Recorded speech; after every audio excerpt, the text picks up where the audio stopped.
آج بات ہوگی اوکاڑا کی، ایک ایسا علاقہ جس نے خود کو ایک روایتی زرعی زمین سے پاکستان کے ایک بڑے ایگریکلچرل پاور ہاؤس میں بدل دیا۔ یہ سب کیسے ہوا؟ آئیے دیکھتے ہیں۔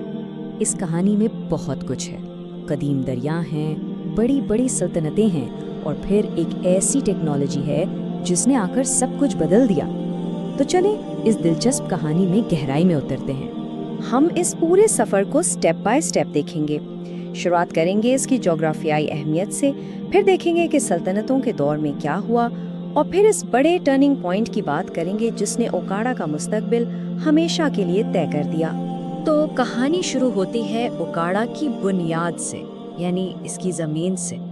سوچئے، دو بڑے دریاؤں راوی اور ستلج کے بیچ کی زمین۔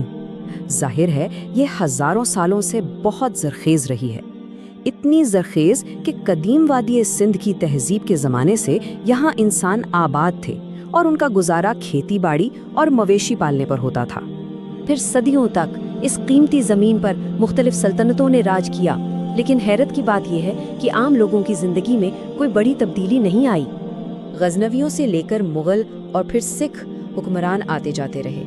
اوکاڑا ایک اہم زرعی علاقہ بنا رہا، لیکن اس کی حیثیت دیہی ہی رہی۔ مطلب بادشاہ بدل گئے، تخت بدل گئے، لیکن کھیتوں میں کام کرنے کے طریقے وہیں پرانے رہے۔ اور پھر 19ویں صدی کے وسط میں سب کچھ بدل گیا۔ یہ ایک بہت بڑا موڑ تھا۔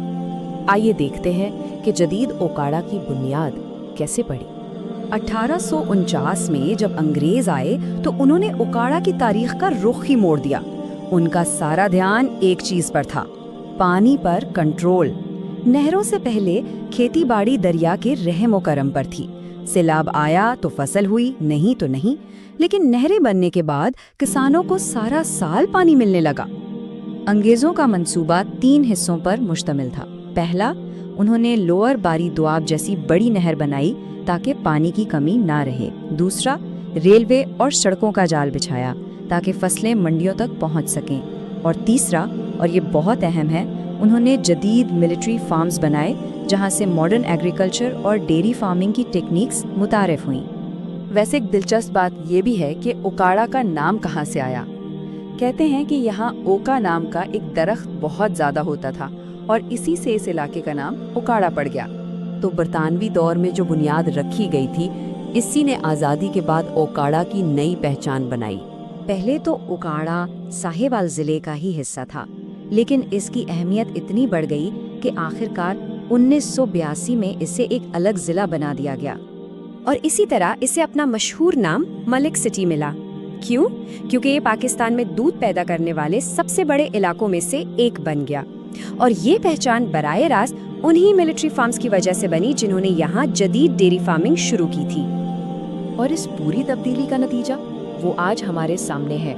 اوکاڑا صرف دودھ ہی نہیں، بلکہ آلو، گندم، مکئی اور چاول جیسی اہم فصلوں کا بھی ایک بہت بڑا مرکز بن گیا جو پورے ملک کی ضرورتیں پوری کرتا ہے۔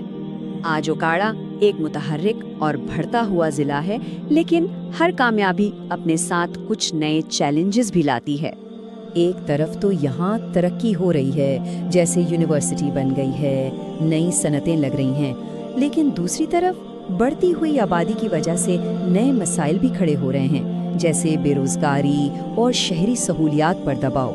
اوکاڑا کی کہانی ہمیں یہ سکھاتی ہے کہ کس طرح ٹیکنالوجی اور انفراسٹرکچر ایک پورے علاقے کی قسمت بدل سکتے ہیں، لیکن یہ ہمارے سامنے ایک بڑا سوال بھی چھوڑ جاتی ہے۔ کیا وہ زرعی بنیاد جس نے اوکاڑا کو کامیاب بنایا، مستقبل میں بڑھتی آبادی اور وسائل کی کمی جیسے چیلنجز کا مقابلہ کر پائے گی؟ اس کا جواب تو آنے والا وقت ہی دے گا۔